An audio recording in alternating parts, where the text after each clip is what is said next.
Ang pangit, RPN. Maralipat mo yan. Wala talagang palabas ngayon pag madaling araw. Pag-movie na lang tayo. Movie na lang tayo. Ay, Mar, may mga bahala dito, di ba? Wala na akong dala. Ito, pare. Annabelle. Yan! Ganda na ito. Tol, wag yan, tol. Pangit yan, napanood ko na yan. Maganda yan, bago yun eh. Pangit yan. Trending nga ito sa FB. Nakabasa ko yung mga post doon. Hindi pangit yan, napanood ko na yan.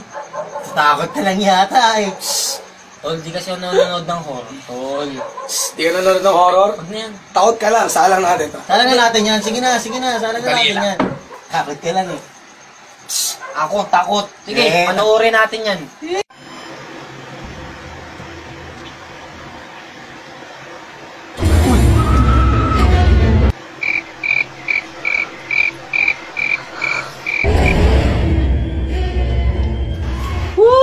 Pangit ng pinili nyo, di naman nakakatakot to eh. Oo, saan mo punta? Nihilang ako na ka ba? Sigit lang. JCR.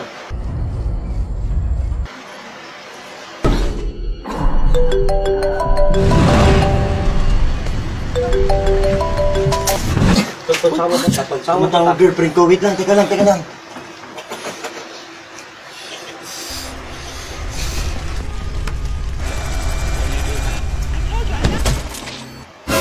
Ay!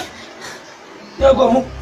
Takot ka, no? Tagal nyo kasi, kaya nantok na ako. Sige na, panood na tayo. Walang kwenta, di mo nakakatakot yan eh. Patay na kaya natin yan. Ingay mo, nood ka na lang. Ikaw may susunod. Ang babadoy nyo eh, pangit Annabelle. Porkit trending, pinapanood nyo eh. Isang ingit. Manood ka na lang pare, sabi ko sa'yo. Tignan ko, kakayanin mo yan ah. Di nga ako takot sa ganyan.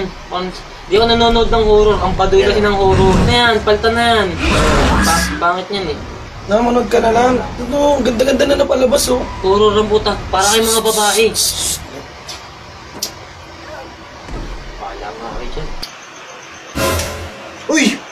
Ano yun? Ay shit, putik shit na brown out folks. Yun! Nice! Yan. More. Patay nyo na yan.